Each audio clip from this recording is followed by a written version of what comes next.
పత్రికా విలేకరుల సమావేశానికి సహచార మంత్రివర్యులు పెద్దలు అనుభవజ్ఞులు జూపల్లి కృష్ణారావు గారు, మా పెద్దలందరూ, మా అన్నోళ్ళు ఎమ్మెల్యేలందరికీ, మీడియా మిత్రులందరికీ, మీడియా డైరెక్టర్లందరికీ నమస్కారం తెలియజేస్తా ఉన్నా. ఇది నవ్వాలో ఏడవలో తెలియని సందర్భం. మా దగ్గర గ్రామాలలో ఒక సామెత ఉంటుంది. సామెత ఏంటంటే, సంపినోడే పోయి సమాధి కాడ కుటుంబ సభ్యుల కంటే ఎక్కెక్క ఏడుస్తాడంట. వాడే చంపుతాడు, వాడే సమాధి మీద కూర్చొని ఏడుస్తూ ఉంటాడంట, ఇంటోళ్ళ కంటే ఎక్క. గట్ట ఉంది మన బీఆర్ఎస్ నాయకుల వ్యవహారం.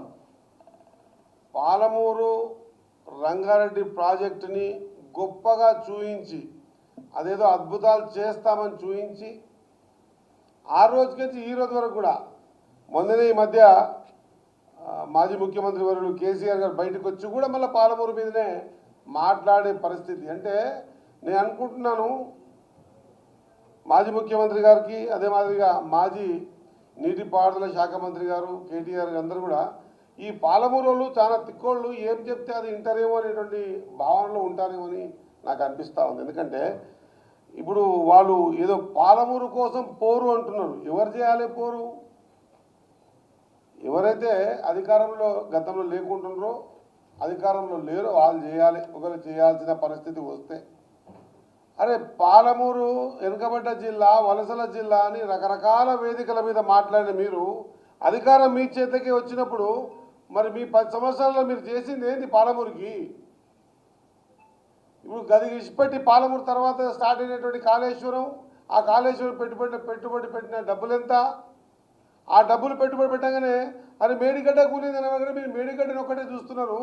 మొత్తం ఇది ఒక సమూహము, కాళేశ్వరం అంటే మేడిగడ్డ ఒకటే కాదంటున్నారు. మరి నేను కూడా గదే అడుగుతున్నా. పాలమూరు రంగారెడ్డి అంటే ఒక్కటే మోటార్ బిగించి, ఆ మోటార్ ఇట్లా స్విచ్ నొక్కి అర్ధగంట తర్వాత బంద్ చేయగానే పాలమూరు రంగారెడ్డి పథకం అయిపోయేట. ఏడుకెంచి ఏడు వరకు ఉంది, ఏలూరుకెంచి లచ్చిందేవపల్లికి ఉంది. మీరు ఫస్ట్ ఇచ్చిన జీవోలో ఏమని రాసిర్రు? మీ ఏలూరుకెంచి లచ్చిందేవపల్లి వరకు 21 ప్యాకేజీలతో మీరు జీవో ఇష్యూ చేసారు. అసలు మీరు 21 ప్యాకేజీలతో జీవో ఇష్యూ చేసి మీరు 18 ప్యాకేజీలనే పిలిపించి 3 ప్యాకేజీలు మర్చిపోయారు. 22,000 చిల్లర వేల కోట్లతో స్టార్ట్ చేసినటువంటిది డిపిఆర్ తయారు కాగానే 50,000 కోట్లు దాటే. ఆ 50,000 కోట్ల మీరు పెట్టుబడి పెట్టినంత 22,000 23,000 కోట్లు పెట్టిర్రు. మరి మీరు పెట్టిన పైసలే గంత ఉంటే 50% క్రాస్ కాకపోతే ప్రతి వేదిక మీద ఏదో వీళ్ళు ఏం చెప్తే అది వింటారు, వీళ్ళకి ఏం అర్థమైతలేదు.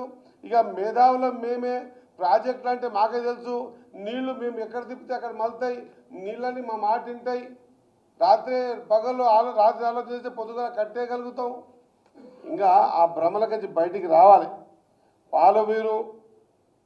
పాలమూరు పోరు కోసం పోరు యాత్ర కాదు. మీరు పొర్లు దండాలు పెట్టినా కూడా మిమ్మల్ని ప్రజలు నమ్మే పరిస్థితి లేదు. ఇప్పుడు ఒకవేళ నిజంగా పాలమూరు రంగారెడ్డి మీద మీకు నిజంగా కూడా ప్రేమ ఉండి ఉంటే, కట్టాలి, వెనుకబడ్డ జిల్లా, వలసల జిల్లా, దీన్ని బాగా చేయాలనే ఆలోచన ఉండింటే, ఇంతకుముందే మా మంత్రి గారు చెప్పారు, సంవత్సరం తర్వాత స్టార్ట్ అయిన కాళేశ్వరం మీద మీరు పెట్టుబడి పెట్టింది ఎంత? మరి పాలమూరు మీద వివక్షత ఆనాడే చూపిస్తుంది. మళ్ళీ మీరు ఇప్పుడు పోరుబాటు అంటున్నారు. మీ పోరుబాటును ఎవరు నమ్మాలి? ఎట్లా నమ్ముతారు ప్రజలు? ఏదైనా తిక్కోళ్ళా ఇట్ట? మరి దీన్ని తీసుకుపోయి ఈ ఏలూరు కాడిని తీసుకుపోయి లచ్చిందేవపల్లి గాడి నుంచి రంగారెడ్డికి తీసుకొచ్చి మా కొడంగల్ నాయుడుపేట తీసుకొచ్చి మక్తలు పోతామంటారు. మాకు